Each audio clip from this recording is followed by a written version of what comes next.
Hoje nós vamos ministrar uma palavra ao seu coração para desmascarar a mentira do estresse. Mas o que você precisa entender? O estresse é como um fruto na sua vida. Então, quando você quer eliminar um fruto indesejado, não adianta simplesmente você cortar o fruto. Muito menos adianta você podar a árvore. Se você quer que aquela árvore pare de produzir definitivamente aquele fruto indesejado, você tem que cortar a árvore pela raiz, né? Como diz o ditado, arrancar o mal pela raiz. Só que se você não tiver o cuidado devido de ir profundamente, nas raízes mais profundas, você pode não resolver o problema. Por que eu digo isso? Tem árvores que se você cortar no tronco simplesmente, passando o tempo, aquele tronco volta a brotar novamente, a árvore cresce e produz os frutos que você tem como indesejáveis na sua vida. Então, para isso, você tem que ir lá na raiz mais profunda e arrancar tudo. E é sobre isso que nós vamos falar acerca do estresse. O estresse, ele não acontece na sua vida simplesmente ao acaso. Ele tem uma sequência, etapas que vem acontecendo até produzir o estresse. O estresse é aquela coisa externa. E quando eu digo estresse, irmãos, estresse e ansiedade são sinônimos, é a mesma coisa. Você não fala que você está cansado, o cansaço não é estresse. Cansaço é cansaço. Então, por exemplo, se você está cansado, você tira uma noite de sono, tira um final de semana aí, num sítio, e descansa, resolve o problema. Estresse não. Estresse é bem capaz que se você dormir estressado, ou se conseguir dormir, porque tem pessoas que nem perdem o sono por causa do estresse, mas se você dormir estressado, no outro dia de manhã, você vai acordar estressado da mesma maneira. Da mesma maneira. Então, cansaço físico é uma coisa, estresse, ansiedade é outra coisa. O cansaço físico, ele é até benéfico para a sua vida, acredite em mim. Pessoas que se sentem cansadas fisicamente, elas pecam menos. Ah, pastor, por que você está dizendo isto? Porque quando você se cansa fisicamente, você tem um gasto energético. Qual que é o problema de pessoas que trabalham, às vezes, sentadas o dia todo, às vezes pessoas de grandes centros, né, de cidades maiores, está ali sentada na frente de uma tela, 8 horas por dia, ela não tem gasto energético nenhum. Então, o que ela tem? Energia sobrando. E energia sobrando, dá tempo para fazer energia necessária para fazer coisas erradas. Agora, você pega aí um trabalhador braçal, um pedreiro, por exemplo, trabalha o dia todo pegando peso. Quando ele chega à noite, pode ser o amigo mais boêmio que o convide, né, para uma noitada, ele não aceita, porque ele sabe que se ele for para a noitada, de manhã cedo ele não consegue trabalhar. Então o cansaço físico proveniente do trabalho é bênção na sua vida. E para nós tratarmos com estresse, como eu disse para você, nós temos que ir lá na raiz, onde tudo começou. E onde as coisas começaram? No jardim do Éden. A Bíblia diz que Deus falou para o homem para ele não comer de uma determinada árvore que produzia um determinado fruto, a árvore do conhecimento do bem e do mal, que se o homem viesse a comer, então ele morreria. E o que aconteceu? A serpente, mais sagaz de todos os animais, entrou na história, seduziu Eva, Eva caiu, deu para Adão, Adão caiu, e ambos, então, foram expulsos do jardim do Éden. O que aconteceu como consequência disso? O Senhor disse para a mulher que agora a mulher passaria a gerar filhos com dores de parto. O Senhor não amaldiçoou nem o homem, nem a mulher, está me entendendo? O Senhor amaldiçoou a serpente, Satanás. A mulher ter dor de parto não é uma maldição. Porque olha só, se fosse maldição, as irmãs quando se convertessem, parariam de ter dor de parto, não é verdade? Mas mesmo as irmãs que são filhas de Deus, continuam tendo dores de parto. Ter dor de parto, irmãos, foi um limite que Deus colocou ao pecado. Como assim, pastor? Uma mulher, quando vai dar à luz, ela vai pensar 2 vezes antes de ter relações com um homem. É verdade ou não é? Estava meditando essa palavra e lembrando, quando a minha esposa foi ter a minha filha, a Isabela, nós estávamos lá numa sucunha e ela estava tendo as dores de parto lá no corredor, com as outras mulheres, sofrendo lá. E eu conversando com as acompanhantes das outras mulheres que estavam lá sofrendo também. E eu falava assim, é a minha 3ª filha, mas eu quero ter mais uma. A Sabrina olhava para mim, mais uma? Você tem coragem de falar isso? Você para com esse assunto, eu sentindo dor aqui. A única coisa que eu não quero pensar é em ter filhos. Por quê? Coloca um limite. E para o homem? O que o Senhor falou para o homem? Que o homem agora, do suor do rosto dele, ele iria ter que obter o seu sustento. Ou seja, o homem agora iria trabalhar e se cansar. Isso também é um limite na vida do homem. Felizes são aqueles que Deus coloca limites. Limites é bênção na sua vida. Bons pais colocam limites na vida dos filhos. Infelizes são aqueles que vivem sem limites, que Deus deixa para lá e entrega. Então, por exemplo, eu tenho vários limites na minha vida. A minha esposa é um limite, os meus filhos são limites, os irmãos são limites na minha vida, impedem que eu faça determinadas coisas por causa do meu ministério. Isso é bênção na minha vida. Quantos creem que os limites aqui são bênçãos? Então, limite é bênção na sua vida. Os jovens aí, às vezes acham que limites são ruins. Muito pelo contrário, limites impedem você de errar. E a Bíblia diz então, vamos lá para Gênesis 3,14. Deus amaldiçoou então a serpente, o diabo foi amaldiçoado. Para a serpente o Senhor disse, maldita és de todos os animais selváticos e domésticos. Mas para a terra, Deus falou, agora maldita é a terra por tua causa. Presta atenção, Deus amaldiçoou a serpente, o diabo, e amaldiçoou a terra. Mas não é que a terra foi de fato amaldiçoada, é porque o pecado teve o poder de contaminar todo esse planeta. E olha, nós ainda estamos vivendo aqui nesse mundo. Nós estamos lidando com uma terra que está sob maldição. E por nós vivermos nesse mundo, numa terra que está sob maldição, nós temos sim, colhemos frutos ruins. E o estresse é um deles. Em uma medida ou em outra, todos nós lidamos com o estresse. Mas a promessa de Deus é que um dia, o Senhor Jesus virá da glória, irá restaurar essa terra. E por 1000 anos, vai durar o governo dele aqui nessa terra, e essa terra então será restaurada. Mas no final de 1000 anos, virá um novo céu e uma nova terra, porque essa terra aqui será aniquilada, porque foi colocada debaixo de maldição. Amém, meus irmãos?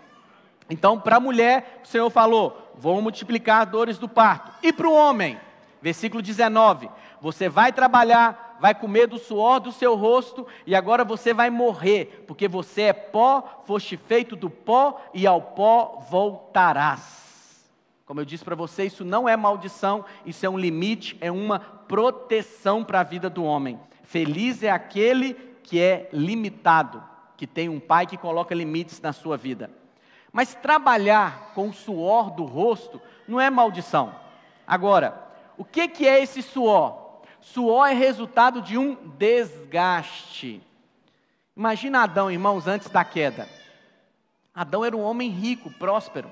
A Bíblia diz que tinha um rio de 4 braços, e lá você tinha pedras de ônix, pedras preciosas. Adão naquela época era vegetariano, o homem ainda não podia comer carne, só depois do dilúvio que Deus então autorizou. Então Adão tinha infinitas árvores frutíferas para se alimentar. Adão não tinha preocupação nenhuma, nem financeira, nem com o alimento, porque ele vivia num ambiente abençoado. Adão era suprido em todas as coisas. Quantos estão entendendo o que eu estou dizendo? Então olha só, mas quando o pecado entrou, o que aconteceu? Adão então agora teve que lidar com uma terra debaixo de maldição, e é aí que o estresse veio. E é sobre isso que eu quero compartilhar com você. Projeta, por favor, Gênesis 3, a partir do versículo 6. Olha o que a palavra do Senhor vai nos dizer. Vendo a mulher que a árvore era boa para se comer, agradável aos olhos e árvore desejável para dar entendimento, tomou-lhe do fruto e comeu e deu também ao marido, e ele comeu.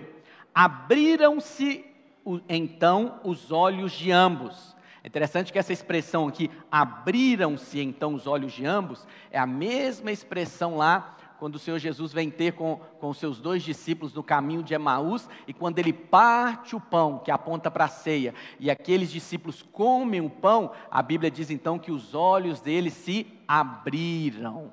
Mas naquele momento se abriu para quê? Para ver o Senhor, que é a nossa realidade hoje. Quando nós comemos do pão do Senhor, os nossos olhos se abrem para contemplarmos o Senhor e a sua obra consumada. Mas aqui, quando Eva e Adão comeram do fruto proibido, do que o Senhor tinha dito para não comer, o que eles viram? O pecado.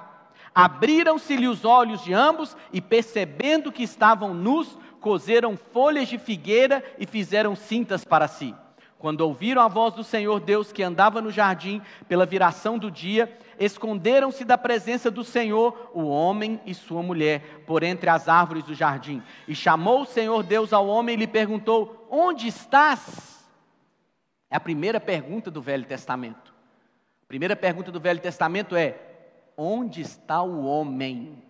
Porque o homem era o centro, vivia debaixo da lei. Mas a primeira pergunta feita no Novo Testamento, quando os reis magos vieram, eles perguntaram: onde está o rei? Porque no Novo Testamento a pergunta é: onde está Cristo? Se você quer se conhecer, procure por Cristo. Porque a promessa é: tal qual Ele é, você é nesse mundo. Conheça Cristo, Ele é a sua identidade. Ele respondeu: ouvi a tua voz no jardim, porque estava nu, tive medo e me escondi. Perguntou-lhe Deus: quem te fez saber que estava nu? Comeste da árvore de que te ordenei que não comesses? Então disse o homem: a mulher que me deste por esposa, ela me deu da árvore e eu comi. Disse o Senhor Deus à mulher: que é isso que fizeste? Respondeu a mulher: a serpente me enganou e eu comi. Então o Senhor Deus disse à serpente: visto que isto fizeste, maldita és. Então Deus amaldiçoou o diabo foi amaldiçoado entre todos os animais domésticos e o és entre todos os animais selváticos. Rastejarás sobre o teu ventre e comerás pó todos os dias da tua vida. Então o que o Senhor está falando com a serpente aqui? Que ela agora vai comer pó.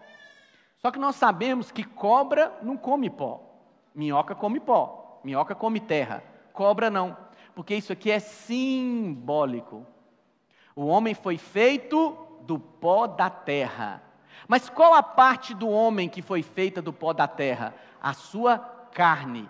Quando eu falo carne, eu não estou falando dessa parte mole aqui não. Carne que eu estou falando é o que Paulo chama de carne, dos desejos lascivos do homem. Então, a carne do homem, presta atenção no que eu vou te dizer, é alimento para serpente, é alimento para demônios. Todas as vezes que você está na carne, você está alimentando demônios ao seu derredor. Todas as vezes. Por isso que o diabo tenta as pessoas para pornografia, porque os desejos sexuais da carne, ele produz alimento para o diabo. É por isso que em Gênesis o diabo é chamado de serpente, mas lá em Apocalipse ele é chamado de dragão, a antiga serpente. Por quê? Durante séculos, gerações e milênios, essa serpente foi se alimentando da carne do homem, do pó que o homem foi liberando e virou um dragão. Mas o Senhor Jesus Cristo, olha o que o Senhor Jesus Cristo fala a respeito do diabo, lá em João 14:30, Jesus fala assim, está lá no Getsêmani: vamos embora, porque aí vem o príncipe deste mundo, que é o diabo, e ele nada tem em mim. Essa expressão no original é: e ele não tem comida em mim. Que a sua casa, que a sua vida não seja alimento para o diabo, que a sua casa seja um ambiente de paz, de harmonia, remova toda gritaria, toda contenda no ambiente do seu lar, faça do seu lar um ambiente onde o Espírito Santo de Deus reina, e Ele reina no ambiente de descanso. Quantos podem dizer que o diabo não tem parte em ti? Amém. Gênesis 3,16, vamos continuar lendo. E a mulher disse: multiplicarei sobremodo os sofrimentos da tua gravidez, em meio de dores darás à luz filhos, o teu desejo será para o teu marido e ele te governará. E Adão disse: visto que atendeste à voz de tua mulher e comeste da árvore que eu te ordenara não comeste, maldita é a terra por tua causa, e em fadigas. Então fadiga é uma consequência da terra, do pecado. Por que o homem, agora Adão, vai ficar fadigado? Ele vai ficar fadigado para obter o sustento. Ele agora vai ter que trabalhar para obter, não é que ele não trabalhava antes, mas agora ele vai ter que trabalhar numa terra que foi amaldiçoada, e por ele trabalhar numa terra que foi amaldiçoada, ele agora geraria nele fadiga. Pastor, como assim ia ter fadiga? A Bíblia fala que essa terra ia produzir abrolhos e cardos, e tu comerás a erva do campo. Então Adão, ele era vegetariano, ele era da agricultura. Agora Adão ia ter que lavrar uma terra que estava sob maldição, uma terra seca. As pessoas que lidam com a agricultura, não é a nossa realidade aqui em Patinga, mas elas necessitam da chuva. E chuva é algo que o homem não tem controle. Então, por exemplo, Adão ia ali jogar uma semente, vamos supor uma semente de milho. Ele tinha que esperar a chuva. E outra coisa, ele ia jogar essa semente numa terra que estava seca, ia dar muito trabalho para arar aquele solo. Agora ele vai ter que domesticar animais para ajudá-lo a arar o solo. Só que esses animais que antes se submetiam a Adão, agora não se submetem mais. Por quê? Porque Adão perdeu a glória. Não pense que Adão estava nu, no nosso sentido humano de pelado, né? Como um índio aí da selva. Não, Adão estava nu, mas ele estava revestido de glória de Deus. A glória de Deus conferia a Adão uma autoridade. Todos os animais se submetiam a Adão, desde o mais feroz até o mais manso. Mas quando Adão pecou, a Bíblia diz que, lá em Romanos, Paulo vai dizer que todos pecaram e foram destituídos, perderam a glória. A glória é esse revestimento de autoridade de Deus. Salmos 8 vai dizer que Adão foi criado e ele foi coroado de glória. Essa palavra coroa, não é essa coroa de colocar na cabeça não, é de atar, de ser rodeado de glória. Então, quando Adão chegava antes da queda, a glória de Deus envolvia Adão e lhe conferia uma autoridade. Mas agora Adão pecou, e por ele ter pecado, ele perdeu essa glória. E agora esses animais que antes se submetiam a Adão, não se submetem mais. Mas glória a Deus, porque em Hebreus fala que o Senhor Jesus está restituindo aos filhos a glória que foi perdida. E a cada instante, de momento em momento, de oração em oração, de culto em culto, de leitura da palavra em leitura da palavra, glória de Deus é acrescentada na sua vida. Mas vai chegar o dia em que você vai receber um novo corpo glorificado. Quando diz amém?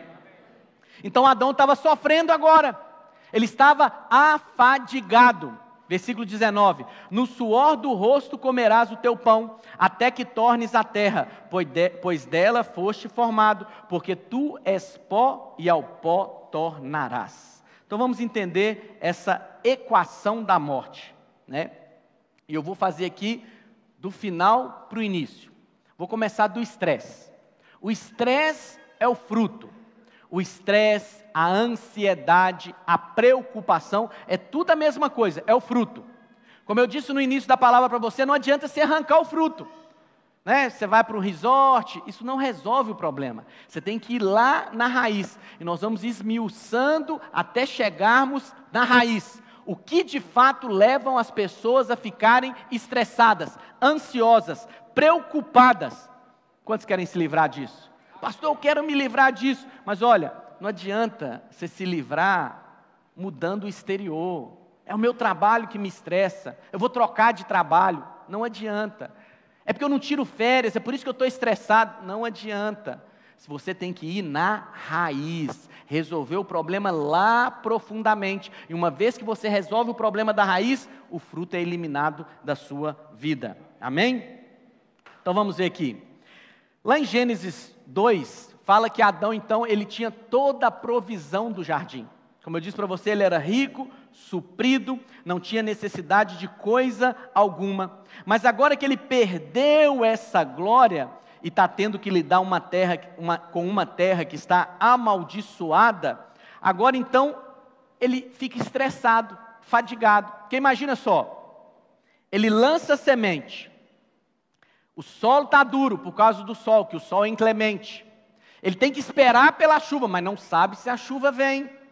Ele tem que domesticar um animal, não sabe se o animal vai se submeter a ele, para ajudá-lo a arar a terra. Ele lança a semente, mas ele está com dúvida. E se essa semente mirrar? E se não vier a chuva? E se não tiver colheita? Como é que eu vou comer? Eu vou morrer. Essa colheita que eu tenho não dá até o ano que vem na próxima colheita. Então o tempo todo Adão vivia estressado, angustiado, ansioso. Esse é o resultado da maldição. Amém, meus irmãos? Mas olha só, você pode falar assim, pastor, mas meu trabalho é estressante. Meu trabalho é cheio de metas. Presta atenção no que eu vou te dizer. Eu sei que existem trabalhos que causam mais pressão do que outros. Mas o seu trabalho em si, você não pode colocar o fato dele ser estressante. Por que eu estou te dizendo isso?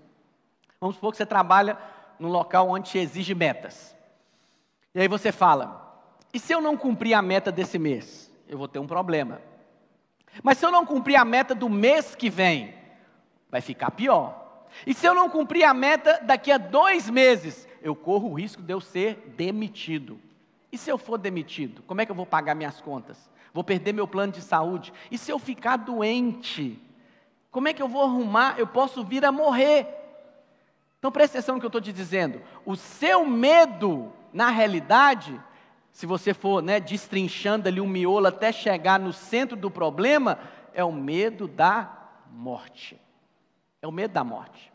Pessoas que dizem assim, eu tenho medo de andar de avião. Será que elas têm medo de acontecer uma confusão, uma briga dentro do avião e serem agredidas fisicamente? Não. Será que elas têm medo dela dormir durante o trajeto e alguém pegar os pertences dela e ela ser assaltada? Também não. Ela tem medo de quê? Do avião cair. Mas se esse avião cair e tiver alguém para segurar ele, resolve o problema. Mas não tem. Qual que é o medo? Do avião cair e ela morrer. Que foi o medo de Adão. Deus tinha falado, Adão, se você comer do fruto do conhecimento do bem e do mal, você vai morrer. Mas Adão comeu, Adão não caiu envenenado logo em seguida. Adão ficou vivo. Qual foi a conclusão de Adão? Se eu não morri, e Deus falou que eu ia morrer, então é Ele que ia me matar. E qual que é o medo que as pessoas têm da morte? Até daqueles que ousam negar a Deus. É porque depois que morre, vai se encontrar com Deus. Então o medo, no final das contas, é de Deus. Só que você foi feito filho de Deus. Você não precisa mais temer coisa alguma, porque o seu Pai te ama. O seu desejo, pelo contrário, tem que ser um desejo de se encontrar com Ele. Você tem que estar ansioso. Pastor, quer dizer que eu tenho que ter desejos suicidas? Não, não é isso que eu estou dizendo. Quero dizer que você não tem que temer coisa alguma, muito menos a morte. Porque a morte é só uma passagem para os filhos de Deus. Amém, meus irmãos? Você não tem que andar debaixo disso, de nenhum estresse sobre a sua vida. Mas tem pessoas que colocam segurança num trabalho público. Então, por exemplo, se eu conseguir passar num concurso público, porque na mente dela o Estado virou Deus. E aí, quem é funcionário público jamais corre o risco de perder o emprego. Jamais corre o risco de não receber o salário no final do mês. Então, ele depende mais do Estado do que de Deus. Filho, você não é como as pessoas que estão aí fora. Você tem um pai que cuida de você. sua dependência não é do seu emprego, sua dependência não é de um serviço público, de um serviço concursado, sua dependência é do seu Pai, e Ele cuida de você em cada uma das suas necessidades. A Bíblia diz então que Adão teve medo. Porque ele teve medo, ele se escondeu. Aí é para trazer uma revelação na sua mente. As pessoas querem pregar gerando medo nas pessoas acerca de Deus. Só que o que o medo faz com as pessoas? O medo aproxima as pessoas de Deus? Não. O que Adão, por ele sentir medo, o que ele fez? Escondeu de Deus.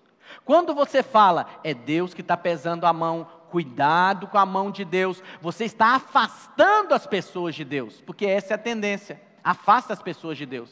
Mas aí Adão conta isso para Deus: olha Deus, eu percebi que eu estava nu e eu tive medo. E aí qual foi a pergunta que Deus fez para Adão? Quem te disse que você estava nu? Essa é a mesma pergunta de uma mãe, né? Quando a criança chega em casa e fala: mãe, eu acho que eu sou burro. O que a mãe fala? Quem te disse que você é burro? Porque você não chegou nessa conclusão sozinho, não. Alguém falou para você. O que Deus estava dizendo para Adão? Quem falou para você que você estava nu? Deus estava mostrando para Adão a tática maligna. E o diabo faz isso com todos nós, que é a tática da acusação, condenação. O diabo levou o homem a cair, e depois que o homem caiu, o que o diabo falou para ele? Olha aí, você está nu. Como é que você vai se apresentar diante de Deus nu? Você sabe o que Deus vai fazer com você? Deus vai te matar, porque Ele falou, Adão, que se você comer, você ia morrer. Você não morreu, ou seja, você acha que quem é que vai te matar? E agora você está nu, está desqualificado para se apresentar diante de Deus. Então Adão ficou com medo de Deus. Mas preste atenção, é isso que acontece, infelizmente, com alguns irmãos. Eles ainda se sentem desqualificados, se sentem nus. E aí eles ficam com medo de se apresentar diante de Deus, por se sentirem assim. Mas olha, como eu disse anteriormente, você não precisa temer coisa alguma, porque você tem um Pai e esse Pai te ama. Quantos creem que isso é verdade? Esse é o seu Pai. Adão fala isso para Deus então: ouvi a tua voz no jardim, e porque estava nu eu tive medo e me escondi. Então eu disse para você que o estresse é o fruto. Antes do estresse, porque o que produz o estresse? É o medo. É o medo. Então o primeiro passo para você se livrar do estresse é se livrar do medo. Pastor, como é que eu me livro do medo?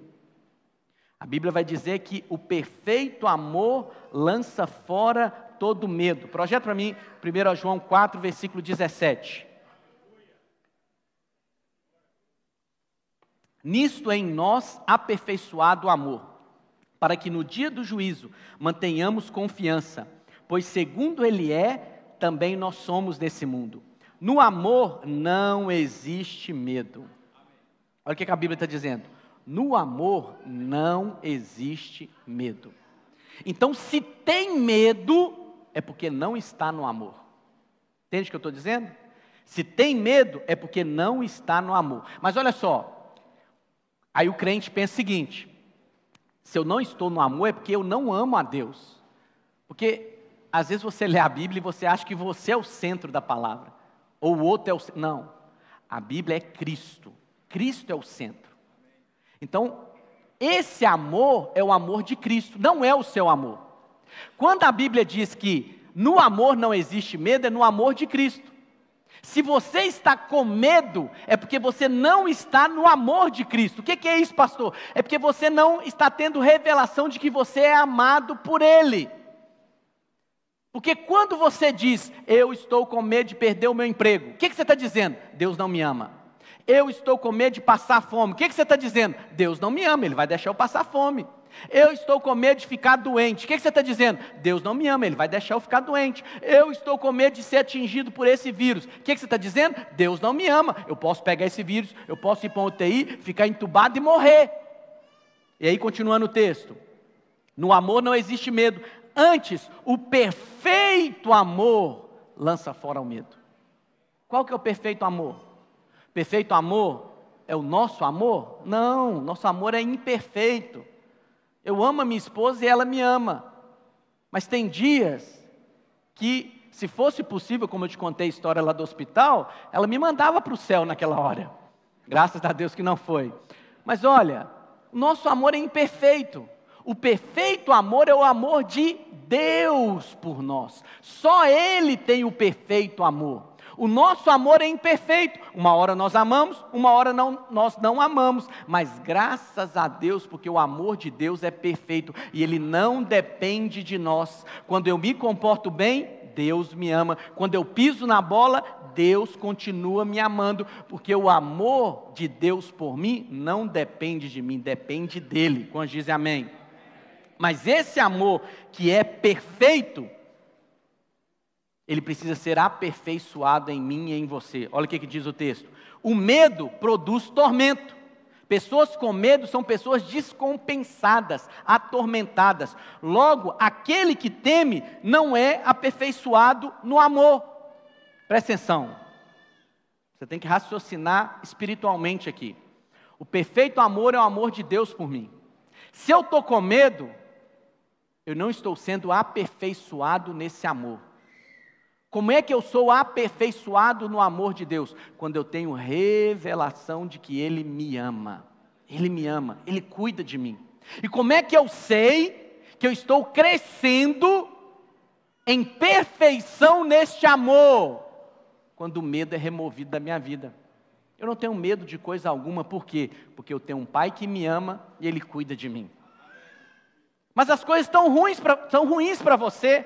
Olha aí o diagnóstico médico, olha aí a sua situação financeira, olha aí a situação do seu filho, olha aí a situação, do seu casamento. Não importa o que as circunstâncias me digam, Ele provou que me ama na cruz do Calvário. E a promessa dele para mim é: todas as coisas vão contribuir para o meu bem. Por isso eu não preciso ter medo algum. Não preciso ter medo agora no presente e nem vou ter medo lá no futuro, porque Ele me ama, me amou no passado, me ama no presente e continuará me amando no futuro. Eu tenho um futuro certo, um futuro de glória. O meu Pai está lá na frente e está me esperando, e de braços abertos e de amor. O amor dele não aumenta, é inalterado, mas a minha percepção desse amor aumenta. Quanto mais aperfeiçoado você é no perfeito amor, isso significa que você está tendo mais revelação de que você é amado. Quantos entendem o que eu estou dizendo? E é isso que nós fizemos nesse jejum. Nós fomos aperfeiçoados no amor de Deus. E como resultado desse aperfeiçoamento, o que João vai dizer no versículo 19? Nós amamos porque Ele nos amou primeiro. Fala assim comigo: eu amo a Deus porque Ele me amou primeiro. Irmãos, o resultado é isso. Quanto mais você é aperfeiçoado nesse amor, quanto mais você entende, Deus me ama, Deus me ama, o amor dele por mim independe de mim, é inalterado. Deus me ama, mas você é conquistado para Ele e você responde amando esse Deus. Eu gosto de colocar dois paralelos aqui, acerca de dois discípulos do Senhor Jesus Cristo, Pedro e João. Amar a Deus é lei, é um mandamento. Ser amado por Deus é graça. Como é que era a vida de Pedro, o discípulo do Senhor? Estou falando mal de Pedro não, irmãos, Pedro era gente boa. O Senhor Jesus chegou certa vez perto de Pedro e falou: Pedro, Satanás pediu para peneirar a vida de vocês, mas eu roguei por ti. E aí Pedro fala: Senhor, todos os outros podem cair, mas eu não. Por ti darei a própria vida. Pedro é lei. Eu amo o Senhor acima de todas as coisas. Os outros podem ir, pode cair, pode trair, mas eu não. Eu sou capaz de ir para a cruz com o Senhor. Isso é lei, é o quanto eu amo o Senhor, quanto eu sou fiel ao Senhor, o quanto eu faço e tenho disposição para fazer para o Senhor. Mas João não. João, na sua epístola, no Evangelho de João, João se identificava como o discípulo amado do Senhor. Mas não é Jesus que disse isso não. Jesus jamais disse isso, fazendo uma referência a João. É porque João era aperfeiçoado no amor. João tinha revelação do quanto ele era amado. E João? Certa vez Jesus estava lá na ceia e falou que um deles iria ser o traidor. João reclinou a cabeça no peito de Jesus, porque quem se sente amado, ele tem mais intimidade. E para João, Jesus contou quem era. Aquele que é amado, presta atenção no que eu vou te dizer, aquele que é amado, ou seja, todos são amados, mas aquele que é aperfeiçoado nesse amor, ele tem revelação primeiro, ele vê primeiro. Certa vez Jesus tinha ressuscitado, Pedro foi pescar, chamou os outros discípulos que estavam pescando, Jesus chegou na beira do mar, quem reconheceu o Senhor primeiro? João. Presta atenção no que eu vou te dizer, isso é uma chave espiritual.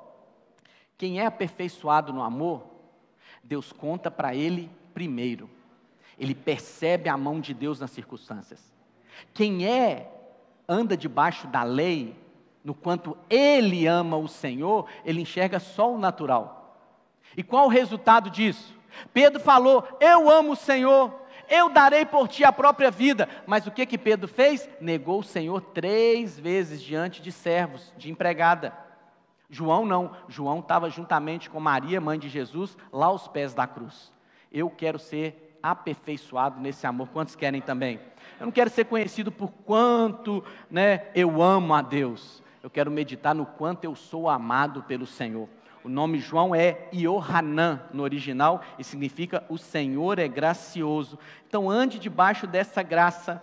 Se você quer vencer o estresse, primeiro você tem que vencer o medo. E como é que você vence o medo?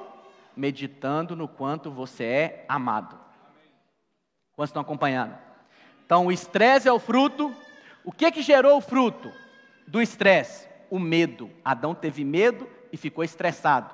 E é isso que gera estresse nas pessoas, o medo. Mas o que gerou o medo? A culpa, a vergonha.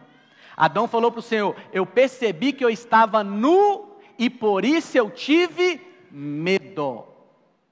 Imagina a cena, você está nesse ambiente aqui, você está nu, fisicamente nu. Como é que você vai se sentir? Inadequado, desqualificado. Aquele que está nu, o problema é que ele olha o tempo todo para ele. Sabe aquela roupa que você veste? Eu ensino para os meus filhos que roupa é para cobrir. Então, se a roupa não está cobrindo, não está cumprindo o propósito. Sabe a roupa que você veste, que em vez dela cobrir, ela está mostrando? Então, o tempo todo você está atento com a roupa. Você está vendo se a sua barriga está aparecendo, está puxando, está vendo se a saia está curta e está puxando. Por quê? Porque está no centro. O tempo todo está preocupado com ele. É assim que Adão estava. Adão estava nu. Nu é a vergonha, é a culpa, é o sentimento de inadequação, desqualificação. É assim que muitos crentes se sentem, no centro da história. Eu não orei direito, eu não busquei a Deus direito, nesse jejum aí eu nem fiz todos os dias de jejum direito. Como é que Deus vai me ouvir? Deus não pode me ouvir. Olha que tipo de gente que eu sou, que tipo de crente que eu sou. Como é que eu vou chegar diante de Deus? Como é que Ele vai ouvir, vai atender o meu pedido? Eu estou desqualificado. É assim que Adão se sentiu. Por isso que o medo é resultado da culpa e da vergonha. Como é que o crente ora? Senhor, só hoje, me honra, Senhor. Eu prometo, Senhor, que eu vou ser fiel. Pai, mas me honra aqui nessa situação. O meu colega de trabalho está pedindo para eu orar por uma enfermidade. Me honra, Senhor, me honra, eu prometo. Por que ele está sempre pedindo honra? Porque ele está se sentindo desqualificado, inadequado para receber a bênção de Deus. Como é que funcionava lá no Velho Testamento? O homem pecava. Então ele tinha que pegar um animal para oferecer, porque não há remissão de pecado, perdão de pecado, sem derramamento de sangue. Então o homem tinha que oferecer um animal, e era de acordo com as posses dele. Se ele era pobre, oferecia uma rolinha, um passarinho. Se ele era rico, oferecia um novilho, Então ele ia lá oferecer o novilho. O sacerdote, ele olhava para a oferta, ele verificava se a oferta estava perfeita. Se não era manco, se não tinha mancha, se não era doente. Então, se aquele animal estivesse perfeito, feito, ele falava para o ofertante: a sua oferta foi aceita. Então o ofertante poderia colocar a mão sobre a cabeça do animal, a culpa do ofertante, o pecado do ofertante era transferido para o animal, e a justiça do animal, porque o animal era perfeito, era transferida para o ofertante. Então aquele animal era sacrificado, e aquele ofertante podia ir embora para casa em paz, estava perdoado. Só que o animal, ele só cobria o pecado, ele não tinha o poder de tirar o pecado, de resolver o problema de uma vez por todas. Mas isso tudo era uma sombra do que viria a ser, de fato, aquilo, a realidade. Jesus Cristo é esse Cordeiro. E aí o que acontece? Quando você vem para o culto, quando você vem se apresentar diante de Deus, traz o Cordeiro consigo, porque Deus está interessado na sua oferta, no Cordeiro. Então você não tem que preocupar: como eu estou? Eu estou nu. Olha o que eu fiz, eu não orei direito, eu acabei de brigar com a minha mulher, eu acabei de fazer isso, e agora Deus não vai me ouvir. Traz a oferta é Cristo. Quantos estão entendendo o que eu estou dizendo? Então quando você vai orar, você já ora assim: Senhor, eu estou aqui em nome de Cristo, eu estou trazendo Cristo, Ele é a oferta pelo meu pecado, e eu creio, tal qual Cristo é, eu sou. Se Cristo é abençoado, eu sou abençoado também. Cristo é amado, eu sou amado também. Cristo é atendido, eu sou atendido também, porque Ele é a minha oferta, e Ele é o meu representante. Não tem nada a ver comigo, tem a ver com a minha oferta. Cristo é o centro. Quantos dizem amém? O problema então de Adão ter gerado medo nele foi a culpa, foi a vergonha, né? E olha só, Isaías 61, versículo 7, uma promessa do Senhor para nós, qual que é? Em lugar da vossa vergonha, tereis dupla honra. Em lugar da afronta, exultareis na vossa herança. Por isso, na vossa terra, possuireis o dobro e tereis perpétua alegria. Então, essa promessa aqui é para quem entrou na terra, ok? Então, o que o Senhor fala aqui? Na terra, a sua vergonha é removida e você tem dupla honra. Na terra, você tem o dobro e você possui alegria. Então, em primeiro lugar, eu preciso estar na terra. Eu falei para você que a terra, a promessa do Novo Testamento é o descanso. É o descanso. Descanso em quê? Na obra consumada. Descanso que a obra do Senhor Jesus Cristo foi suficiente para tratar com o seu pecado, para pagar toda a dívida e para te justificar. Amém? Então, em primeiro lugar, qual a promessa? No lugar da vergonha você vai ter honra dobrada. No lugar daquela sensação de inadequação, de que não fez o que deveria ter feito, de que não orou como deveria ter orado, não jejuou como deveria ter jejuado, não ofertou como deveria ter ofertado, não foi fiel como deveria ter sido fiel. Como é que eu posso orar? Como é que eu posso liderar? Como é que eu posso, expulsar um demônio? Deus nunca vai me honrar. Mas qual que é a promessa do Senhor? Creia. Não tem nada a ver com você, tem a ver com a obra consumada de Cristo. E quando você apresenta o Cordeiro, entra na terra do descanso, na terra da obra consumada, e é o Cordeiro que fez o serviço, a promessa é: vai ter dupla honra. E qual que é a promessa? Vai ter tudo em dobro e ainda alegria perpétua. Presta atenção no que eu vou te dizer. Deus, Ele não se alegra quando um filho chega diante dele como se fosse um bastardo, um ímpio. Quem sou eu, Senhor? Eu não mereço. Eu fiz tantas coisas erradas. Deus não se alegra com isso. Deus quer que você chegue como filho. Você chega, apresenta o Cordeiro e fala: Pai, em nome de Cristo, eu preciso que o Senhor atenda a minha petição. Porque não tem nada a ver comigo, tem a ver com a obra do Cordeiro. E a obra do Cordeiro foi suficiente. Porque, pastor, mas não tenho pecado? Eu pequei, pastor. E quando eu peco, eu tenho uma dívida. Sim, existe a dívida, mas eu tenho uma boa notícia para te dar. A sua dívida foi quitada, paga. Pastor, mas e mês que vem, se eu contrair nova dívida? A sua dívida foi quitada por toda a sua vida. Quando ele pagou sua dívida, nem nascido você era. Em 2030, agora vai fazer 2000 anos. 2000 anos que a sua dívida foi paga. E em nome de Jesus, nós vamos celebrar isso lá na glória, que o Senhor vai voltar. Amém? Mas olha só, você tem que crer nisso. Por que gera o medo? É a culpa, é a vergonha. Por que gera o estresse? Porque está com medo. Por que está com medo? Porque está envergonhado e culpado. Quantos estão acompanhando aqui a linha de raciocínio? Agora, o que gera a culpa e a vergonha? A condenação. E aqui nós vamos seguir essa sequência. Lá no fundo da raiz, tudo é a condenação. Eu errei mesmo, eu pequei mesmo, e agora Deus nunca vai me honrar, como é que eu vou arrumar? Porque o que Adão fez? O que o diabo fez com Adão?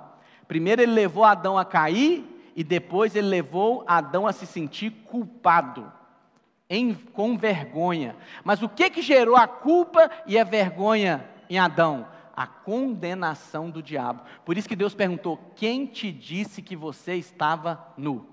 Projeta para mim o PowerPoint que eu mandei da sequência para os irmãos. Quero ser bem didático, né, com você aqui, porque, irmãos, cada vez que você vem aqui,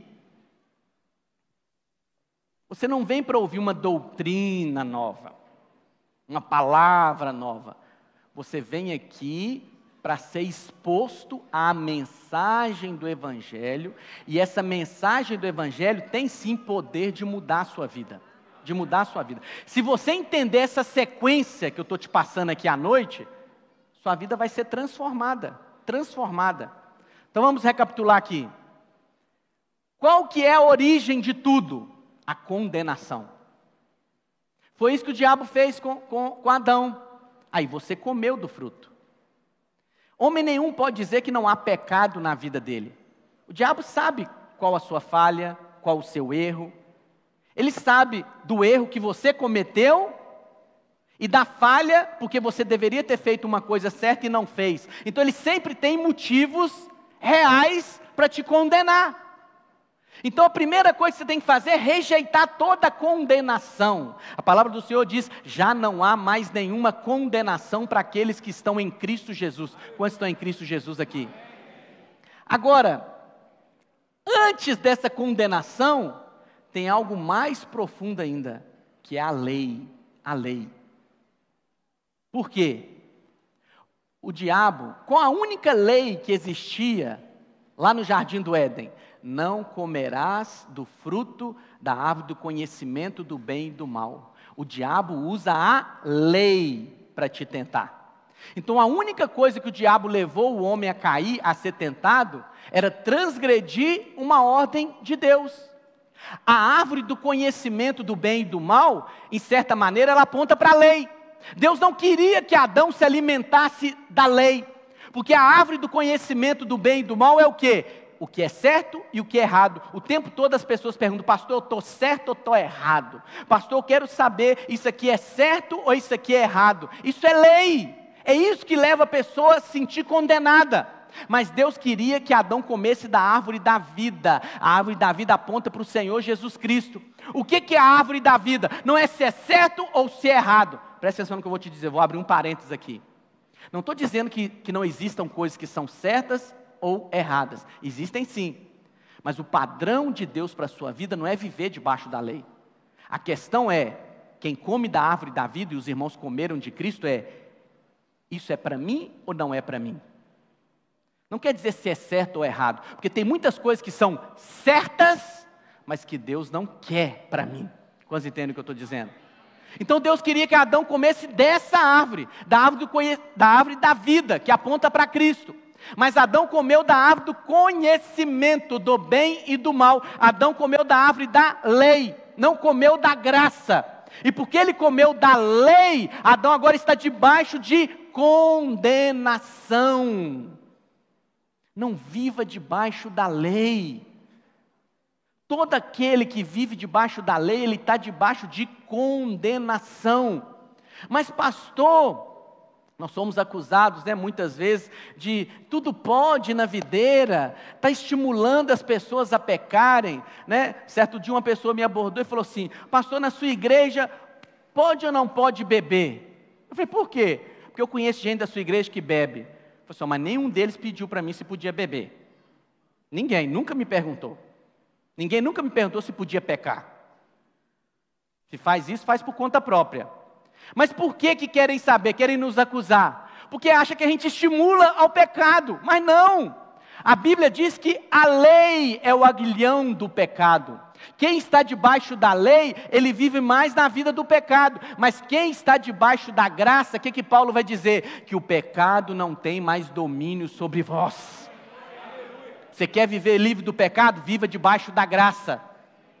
Mas Adão comeu da árvore da lei, da árvore do fruto do conhecimento do bem e do mal. O que gerou nele? Condenação. Então preste atenção na sequência. Se você não consegue cortar a raiz aqui, e vez ou outra, porque nós somos assim, vez ou outra nós caímos na lei. Rejeite a condenação na sua vida.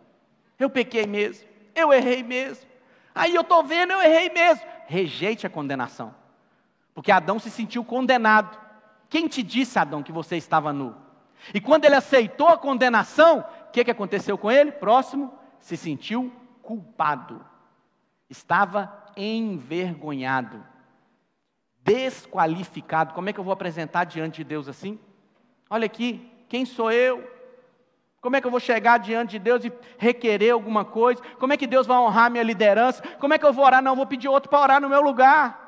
Ora por mim, pastor, você está mais perto de Deus do que eu, sua vida é mais santa do que a minha, pede por mim, quem sabe Deus ouve você. Não, filho, todos nós temos acesso igual, o acesso é o Cordeiro, é o sangue do Cordeiro. E aí Adão se sentiu envergonhado, porque estava desqualificado. E aquele que se sente envergonhado, desqualificado, porque aceitou a condenação na vida dele, o que vai gerar na vida dele? Medo. Deus não vai me atender, Deus não vai me ouvir. Como é que eu posso confiar que Deus vai dar essa bênção para mim? Olha o meu estado, olha a minha situação, eu errei, eu falhei. E quando o medo entra na história, o resultado, pode passar. Vamos lá? Medo, e quando o medo entra, o resultado é o fruto do estresse e da ansiedade. Quantos entenderam aqui a linha de raciocínio? Isso aí que está por trás. Não adianta você só lidar com o fruto sem resolver o problema lá na raiz. Lá na raiz. E tudo aponta para Cristo. Revelação da obra consumada do Calvário. Cristo é o centro. A obra dele é o centro. Todas as vezes você tem que olhar para Ele. Deus está interessado na sua oferta, no cordeiro que você está apresentando. Você não está se apresentando diante de Deus, você está apresentando o cordeiro. Deus, quando Ele olha para você, Ele vê o sangue de Cristo sobre a sua vida. Queria chamar os irmãos do louvor aqui em cima, e eu queria te convidar a ficar de pé. Nós vamos orar por isso, para quebrar toda essa raiz do engano na sua vida. Você vai ser livre da lei, livre da condenação proveniente da lei, livre da culpa, da vergonha que provém da condenação, livre do medo que é resultado dessa culpa e dessa vergonha, e livre de todo o estresse, de toda a ansiedade, em nome de Jesus. Erga suas mãos ao Pai. Fala assim comigo: eu rejeito todo o estresse, toda a ansiedade na minha vida, porque eu fui aperfeiçoado no amor. Eu sou filho amado de Deus, e o perfeito amor lança fora todo medo. Eu rejeito toda culpa, toda vergonha, porque eu entro na terra, e na terra eu tenho dupla honra.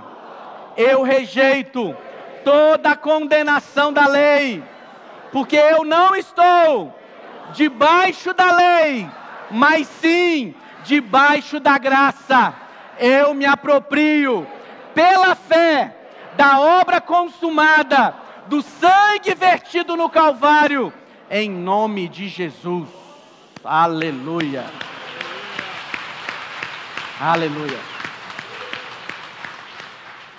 Todas as bênçãos, presta atenção no que eu vou te dizer, todas as bênçãos têm como base o perdão dos pecados. Você só recebe se você tiver plena convicção de que todos os seus pecados foram perdoados. Pastor, acabei de pecar, foi perdoado. Pastor, eu vou pecar amanhã, foi perdoado. Então quer dizer que eu posso pecar? Pode. Mas se você tiver revelação, o pecado não tem domínio sobre a sua vida. E todas as bênçãos, está incluída a bênção financeira, bênção de cura de enfermidade. E nós vamos orar agora por alvos de enfermidade. Eu tenho alguns nomes aqui. Quero orar juntamente com a igreja, pelo seu José Luiz, que é o pai do Marconi. Quero orar pela irmã Lucélia, que está internada na UPA. Quero orar pelo Carlão, que esteve internado, graças a Deus recebeu alta. Quero orar pela vida da dona Ana Augusta, que está internada na UTI. Mas alguém tem alvos aqui de cura de enfermidade? Pega suas mãos ao Pai. Nós como igreja vamos orar, liberando cura sobre a sua vida. A obra consumada do Calvário, ela é provisão de cura para as enfermidades. A Bíblia diz que pelas feridas nós fomos curados, pelas pisaduras nós fomos sarados. Pai, nessa noite como igreja, Deus, nós intercedemos por cada uma dessas vidas. A vida do Senhor José Luiz, que está na UTI, a vida, Deus, da dona Augusta, que também encontra na UTI, Pai, a vida da Lucélia, Pai, a vida do Carlão. Senhor, nós apresentamos a vida que os meus irmãos estão intercedendo aqui agora, cada um desses nomes, ó Deus, que eles estão apresentando diante do Senhor, e nós liberamos cura, porque cremos na obra consumada do Calvário, cremos no poder do sangue de Jesus, cremos na palavra de Deus. Por isso, em nome de Jesus, declaramos cura. Fala assim comigo: como igreja, nós ligamos aqui na terra e cremos que foi ligado nos céus a cura de cada uma dessas vidas, em nome de Jesus. Enquanto nós vamos ministrar um cântico, os servos vão distribuir os elementos da ceia.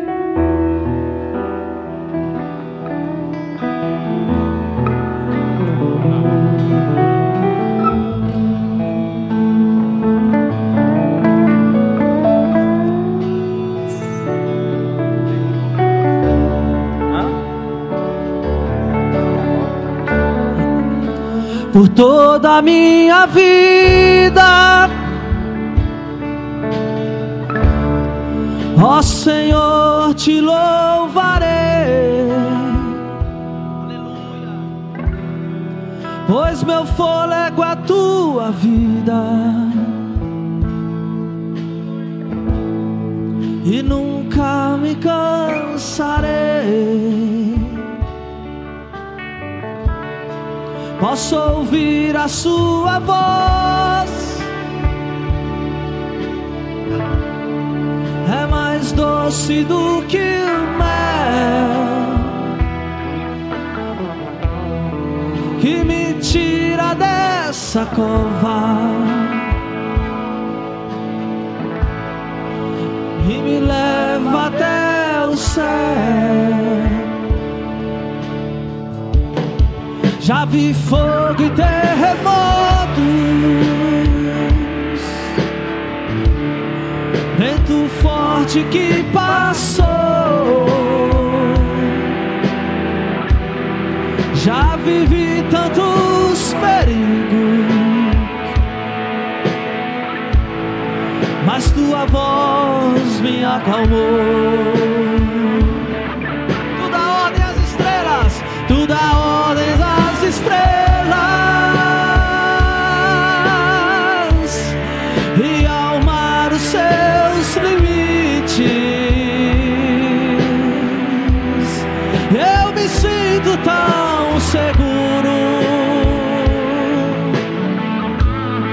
no teu colo, ó Altíssimo.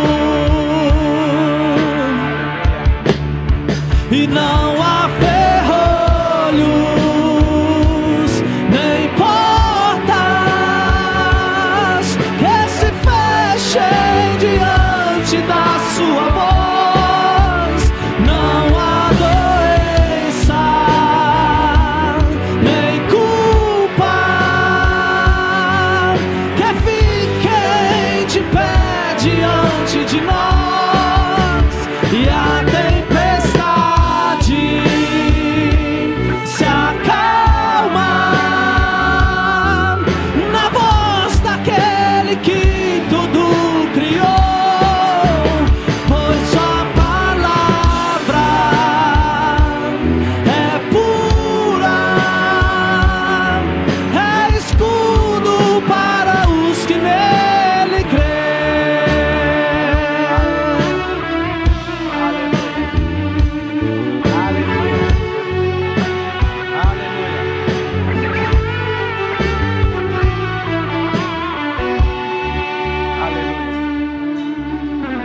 Aleluia. Alguém ficou sem receber algum elemento da ceia? Pegue uma de suas mãos. Não? Nós vamos participar da mesa do Senhor nessa noite, encerrando esse período de 21 dias de jejum, de oração. Olha, eu não sei se seus alvos já foram alcançados nesses dias ou se não, mas uma coisa é certa: eles serão. Que a promessa do Senhor, ela se cumpre na sua vida. Mas lembre-se, é no descanso que nós obtemos a vitória. A vitória. Essa semana, não me engano, na segunda-feira, nós participamos da mesa do Senhor, literalmente sentados, né? Eu queria repetir esse gesto com os irmãos. Queria que você se assentasse no seu lugar, com uma posição física, mas que você se apropriasse desse descanso na sua vida. Por alguns minutos, contemple o Senhor aí nas suas mãos. A Bíblia diz que o pão é o corpo de Cristo, o cálice é o sangue de Cristo, e essa obra foi consumada. Deus criou o homem no sexto dia, quando toda a criação, todo o universo estava formado. Adão então foi criado quando tudo estava pronto. E Adão entrou na história para desfrutar do sétimo dia, que é o dia do descanso de Deus. A Bíblia diz também que Deus tirou o seu povo do Egito. Estava escravo de Faraó, quase 400 anos vivendo no Egito, provavelmente uns 200 anos de escravidão. E Deus leva eles para uma terra, a terra da promessa, Canaã. E Deus fala com o povo: olha, vocês vão entrar numa terra, vão possuir casas que você não edificou, vai ter celeiros lá cheios de comida, de mantimentos que você não colheu, vai ter planta que você não plantou, poços que você não cavou, ou seja, estava tudo pronto para o povo. A Bíblia diz também que o Senhor Jesus Cristo, na cruz do Calvário, Ele bradou em alta voz: está consumado, está pronto. E agora Ele está assentado à destra de Deus Pai, aguardando até que o Pai coloque todos os inimigos por estrado dos seus pés. E Paulo vai dizer aos Efésios que nós estamos juntamente com Cristo assentados. Essa é a sua posição. Fala para o Pai que você decide descansar, que você se esforça para entrar nesse descanso, você se esforça para permanecer nesse descanso. Fala com o Pai: eu não abro mão dessa posição, eu estou assentado com Cristo, a obra foi consumada. Eu creio, Senhor Jesus, que o Senhor na cruz do Calvário consumou toda a obra, toda a vitória já está garantida. Eu creio que toda a provisão, todo o suprimento já foi liberado sobre a minha vida, e o que me resta agora é descansar. Eu só desfruto descansando. Eu só reino em vida descansando. Eu descanso. Fala assim comigo: eu creio na obra consumada que o Senhor Jesus consumou na cruz do Calvário, e por isso eu decido entrar e permanecer no descanso. Ao comer do corpo de Cristo, eu me aproprio do descanso para a minha vida. Ao beber do sangue de Cristo, eu me aproprio do descanso, da justificação. Eu recebi o dom da justiça, a abundância da graça. Por isso eu reino em vida. Enquanto o irmão vai ministrar essa canção novamente, desfruta da provisão do Calvário. Coma do pão, abençoe a si mesmo, abençoe a sua casa, beba do cálice, declare que você é justiça de Deus em Cristo Jesus. Comece a profetizar sobre a sua vida. Isso tudo no descanso, em nome de Jesus.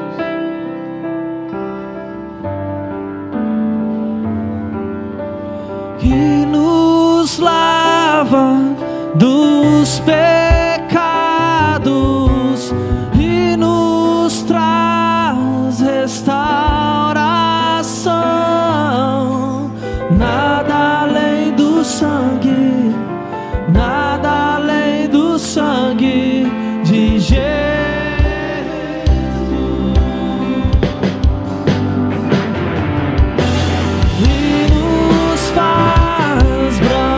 Como a neve, aceitos como amigos de Deus. Nada além do sangue, nada além do sangue de Jesus. Aleluia. Se for possível, né? Queria que você se ajoelhasse aí de frente à sua cadeira.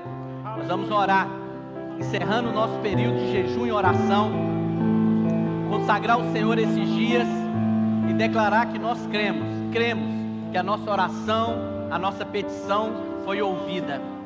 Pai, nós louvamos e bendizemos o nome do Senhor.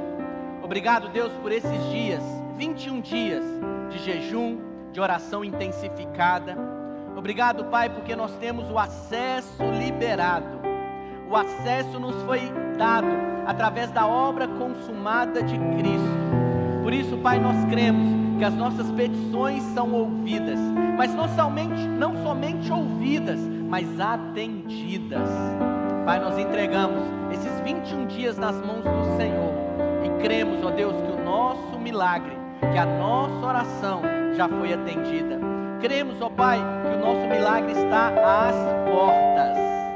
Pai, eu declaro um renovo espiritual no coração de cada irmão, de cada irmã.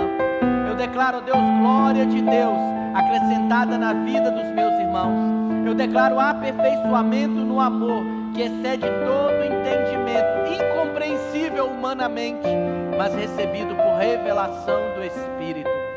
Eu declaro, Pai, que os meus irmãos foram livres de toda a culpa, de toda a vergonha proveniente da condenação.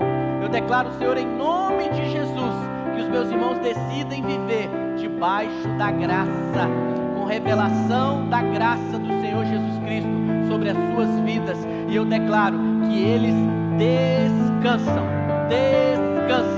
Toda ansiedade, toda preocupação, todo o estresse é removido da vida dos meus irmãos, em nome de Jesus. Amém. Aleluia. Abençoe aí o irmão que está do seu lado. Fala com o irmão, descansa.